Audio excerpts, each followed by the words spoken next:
அப்படியே ஜீரோவாக இருந்தவங்க வந்து ஃபஸ்ட்லேருந்து சிலபஸ் ஸ்டார்ட் பண்ணதுலேருந்து வெயிட்டேஜஸ் சொன்னதுலேருந்து எல்லாத்துக்குமே இப்போ சார் சொன்னது தான். ரொம்ப தேங்க்யூ சார். தேங்க்யூ. அவர் போட்ட பேஸ் தான் எனக்கு இப்போதைக்கு என்னோட சக்ஸஸ் காரணம். ஏன்னா தமிழ்லாம் வந்து கடைசியாக ஸ்கூலில் படித்தது தான், அதோட வந்து சும்மா ஃபுல்லாக டச் விட்டு போயிடுச்சு. சார் வந்து ஃபஸ்ட்லேருந்து ஸ்டார்ட் பண்ணி நான் இங்கிலீஷ் படிச்சுட்டு இருந்தேன் ஒரு 2 months. இப்போ திடீர்னு சிலபஸ் மாற்றிட்டாங்க.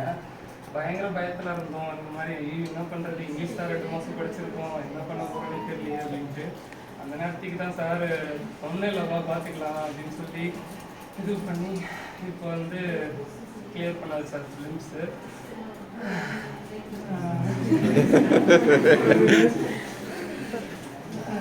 மெயின்ஸ்க்கு வந்து இங்கே வந்து என்னால் கொரோனா டைமில் வந்து பஸ்லாம் ஸ்டாப் பண்ணிட்டாங்க, அதனால் வந்து இந்த சைடு வர முடியல. பட் இருந்தாலும் ஃபிலிம்ஸில் சார் போட்ட இது என்னோடய பேஸ் வந்து ஸ்ட்ராங்காக இருந்ததுனால என்னோடய ப்ரிப்ரேஷன் ரொம்ப யூஸ்ஃபுல்லாக இருந்துச்சு.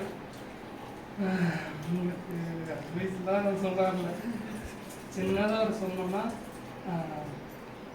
ட்ரஸ்ட் த ப்ராசஸ், அதெல்லாம் சொல்லுவேன். இவ்வளோ ஸ்லோவாக போனாலும் பரவாயில்ல, ஏன்னா நானும் இப்போ நினைக்கல இந்த மாதிரி இப்போ உட்காந்துட்டு தவறு இருக்குது எனக்கு. இந்த இடத்துல யாரோ வந்து பேசிட்டு இருந்தாங்க திடீர்னு. அதனால் ட்ரஸ்ட் த ப்ராசஸ், எவ்வளோ பொறுமையாக படித்தாலும் பரவாயில்ல, பொறுமையாக படிங்க. நடுவில் கொஞ்சம் நாள் இருக்கும், புக்கை மூடி புக்கே தொட முடியாத நாளெலாம் கூட சில டைம் வரும். வீட்டில் கஷ்டம் வரும், நிறைய இது ஃபேஸ் பண்ண வேண்டி வரும். ஏன்னா இது என்னோடய ஃபஸ்ட் எக்ஸாம், அதுவே 3 வருஷம் இழுத்துருச்சு. அந்த கொரோனா அது இதுன்னு சொல்லி நடுவில் கேஸ் வேறு போட்டு அது மாதிரி நிறைய ஃபேஸ் பண்ண வேண்டி வரும். அதெல்லாம் மைண்டில் வச்சுக்கோங்க, எல்லோரும் கஷ்டப்பட்டு தான் வர முடியும். ஸோ ப்ரிப்பேர் ஆகிக்கோங்க, கொஞ்சம் மைண்டில் வச்சுட்டு இந்த மாதிரி உங்களுக்கு இவ்வளோ காம்படிட்டர்ஸ் இருக்காங்க அதெல்லாம் வந்து மைண்டில் ரொம்ப ஏற்றிக்காதீங்க.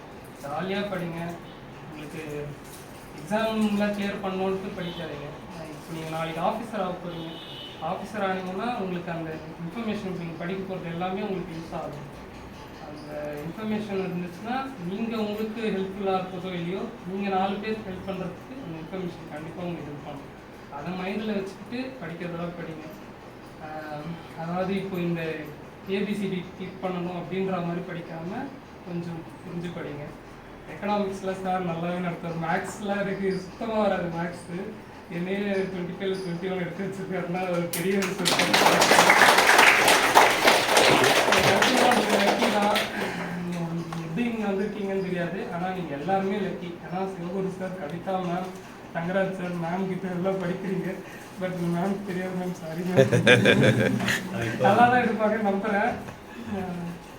கன்ஃபார்மாக நீங்கள் வந்திருக்கீங்கன்னா உங்களுக்கு கைடன்ஸ் இருக்கும். அதே மாதிரி நான் பண்ண தப்ப நீங்கள் பண்ணக்கூடாது அப்படின்னு ஒன்று சொல்லணும்னா, நிறைய பேர் வேறு வேறு இன்ஸ்டியூட்டில் படிச்சுட்டு இருப்பாங்க, வேறு வேறு யூடியூப்பில் பார்த்தீங்கன்னா 1000 சோர்ஸ் இருக்கும், எல்லாத்துலேயும் ஒரு ஸ்டடி பிளான் போயிட்டுருக்கோம். அது எதுவுமே பார்க்காது. உங்களோட கோல் அப்படியே குதிரை கடிவாளம் கட்டின மாதிரி ஒரு பிளான், ஒரே ஒரு பிளான் கரெக்டாக ஃபாலோ பண்ணுங்கள். அந்த ஒரு பிளான் மட்டும் வச்சுக்கோங்க. அது உங்களுக்கு ஃபஸ்ட்டு தயக்கமாக இருக்கும், நம்மளாம் எங்கேயோ போகிறாங்களே, நம்ம விட்டுட்டு இந்த சென்டரில் இவ்வளோ போகிறாங்களே, அந்த சென்டரில் அவ்வளோ போகிறாங்களே அப்படிலாம் இருக்கும். அதெல்லாம் பார்க்காதீங்க. ஒரே இது சார் சொல்கிறது மட்டும், அந்த டெஸ்ட் பேட்ச்னால் அது மட்டும் கரெக்டாக ஃபாலோ பண்ணுங்கள். உங்களுக்கு கண்டிப்பாக ரிசல்ட் வரும். அப்புறம் என்னை தேங்க் பண்ணுவீங்க. அது மட்டும் சொல்லிட்டு ஆல் த பெஸ்ட். நீங்கள் எடுத்துருக்கீங்கனாலே இவ்வளோ தூரம் வந்திருக்கேன், டிஎன்பிசியில் கால் வச்சுருக்கீங்கன்னா எல்லாருமே தைரியமான ஆளுங்க தான். ஸோ தைரியமாக அட்டன் பண்ணுங்கள். வரலன்னா திருப்பி அட்டன் பண்ணுங்கள். ஒரே இதில் சோர்ந்து போயிடாதீங்க. ஏன்னா நான் நடுவில் இந்த மாதிரி தான் ஃபிலிம்ஸில் ஜஸ்ட்டு 148 வந்து பார்டரில் தான் உள்ளே போனேன் ஃபிலிம்ஸு. இங்கே நல்லா பேனெல்லாம் வாங்குவாங்க இந்த இது நடத்தும் போது. அது ஒரு வாட்டியாவது வாங்கணும்னு ஆசைப்பட்டேன், ஆனால் கடைசி வரைக்கும் நடக்கவே இல்லை. அது கோச்சிங் வாங்கிட்டீங்களா? ஒரு பேனா அந்த கொடுத்து கிடைக்கவே இல்லை. அதனால் மற்றவங்களுக்கு நீங்கள் வரணும்னு பாருங்கள். உங்களால் அப்படி முடியலன்னா டிமோட்டிவேட் ஆகாதீங்க. ஏன்னா இது வரைக்கும் நான் அந்த மாதிரி வாங்கினது கிடையாது. எனக்கு என்னாலே முடியுதுன்னா உங்களால் கண்டிப்பாக முடியும். எல்லாருமே ஹையராக எய்ம் பண்ணுங்கள். குரூப் 1 நீங்கள் எய்ம் பண்ணுங்கள், குரூப் 4 மட்டுமேன்ட்டு பார்க்காதீங்க. குரூப் 1 படிங்க, முடிஞ்சால் யூபிஎஸ்சி கூட ட்ரை பண்ணுங்கள். உங்களால் வீட்டில் சப்போர்ட் பண்ண முடிஞ்சால் கொஞ்சம். All the best.